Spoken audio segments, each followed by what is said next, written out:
Despite decades of warnings and clear evidence of harm, the urge to inhale burning plant matter remains one of the most persistent habits in humanity. To understand why we do it, we have to look past modern tobacco and go back to the very first fires. Roughly 1 million years ago, long before Homo sapiens existed, our earlier cousin, Homo erectus, was huddled around sustained, controlled fires inside places like Wonderwork Cave in South Africa. For hundreds of thousands of years, early hominids used these fires for warmth and survival, and every single day, they breathed in thick, unavoidable campfire smoke. When you burn wild vegetation, you release a specific cocktail of compounds hidden within the plant matter. Some of those plants contain psychoactive alkaloids, naturally occurring organic chemicals that interact with the human nervous system. The human brain has receptors specifically designed to respond to cannabinoids, part of our endocannabinoid system, regulating mood, memory, and appetite. When a human first inhaled smoke from a burning cannabis plant, their brain already had the biological architecture in place to process those molecules. Nobody was rolling prehistoric joints. Early humans were simply sitting around the campfire trying to stay warm, breathing in an environmental hazard, and accidentally getting high. They experienced the effects of smoke entirely by chance, repeated until someone eventually thought to recreate the feeling on purpose. In the 1980s, psychopharmacologist Ronald Siegel proposed a concept called the intoxication hypothesis. He argued that seeking out altered states of consciousness is an innate biological imperative, a fourth drive that exists alongside hunger, thirst, and sex. We see this drive across the animal kingdom. Elephants seek out fermented fruit, and in Siberia, reindeer forage for psychoactive amanita mushrooms, even returning to drink the urine of others to recycle the active compounds. Animals across many species naturally pursue chemical changes to their reality. For early humans, the transition happened when someone connected the cause to the effect.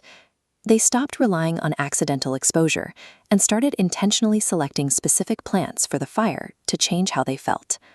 This biological drive is the foundation of smoking.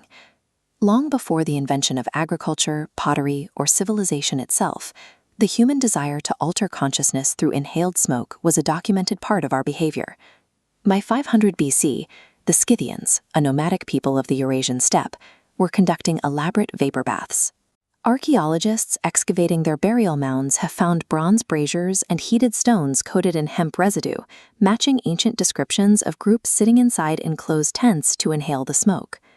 When a group undergoes the same altered state simultaneously in an enclosed space, modern neuroscience shows that their neural activity begins to align. These synchronized rituals build the level of mutual trust and social cohesion required for prehistoric groups to cooperate and survive together.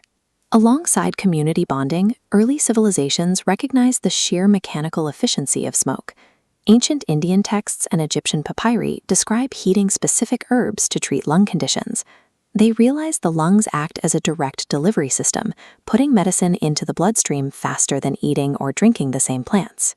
Hippocrates and early Greek physicians documented the use of therapeutic fumigation.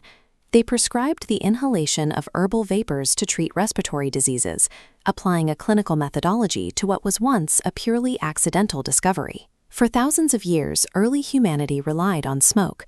They built tools to harness it, rituals to share it, and medical protocols to prescribe it. It was a functioning piece of their social and medical infrastructure. Isolated from Europe and Asia, the pre-Columbian Americas developed their own relationship with smoke. Here, indigenous populations cultivated nicotiana, the tobacco plant, with evidence of its use dating back 12,000 years to ancient hearths in the Great Salt Lake Desert.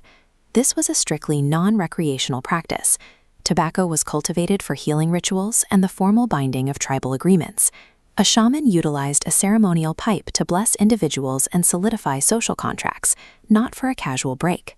The smoke functioned as a physical link between worlds. It was viewed as a living messenger traveling between the physical world and the spirit realm, carrying prayers up and bringing visions down. Because tobacco held this status, its consumption was highly disciplined. This reverence demanded strict regulation, which is why indigenous cultures avoided the casual, continuous consumption we associate with modern smoking. That discipline fractured in 1492, When European explorers arrived in the Americas, they encountered these tobacco rituals, stripped away the cultural reverence, and brought the raw plant back to Europe as a commercial good. Within decades, European aristocracy turned an ancient channel to the divine into a luxury accessory. They powdered the tobacco into snuff, stored it in jeweled boxes, and consumed it as a fashionable habit. The Industrial Revolution later replaced handcrafted tobacco with the mass-manufactured cigarette. This mechanical shift made tobacco consumption cheaper and more convenient than at any point in history, flooding the global market with a standardized product. Indigenous cultures spent millennia incorporating tobacco into measured cultural practices. European industrialism dismantled that reverence and reduced the plant to a mass-market commodity in just 4 centuries. In the 20th century, the tobacco industry pushed this commodification further. They engineered cigarettes by adding chemicals to make the nicotine hit the nervous system faster and harder, maximizing the physical addiction of the user. While engineering a more addictive product, corporate scientists compiled internal data proving their cigarettes caused cancer. Instead of halting production, they launched marketing campaigns using doctors to endorse their products and deceive the public. An ancient shaman facilitating a connection to the divine, and a mid-century corporate executive both worked with the exact same plant. One used it to build community and trust. The other meticulously engineered it to extract wealth at the cost of the user's health.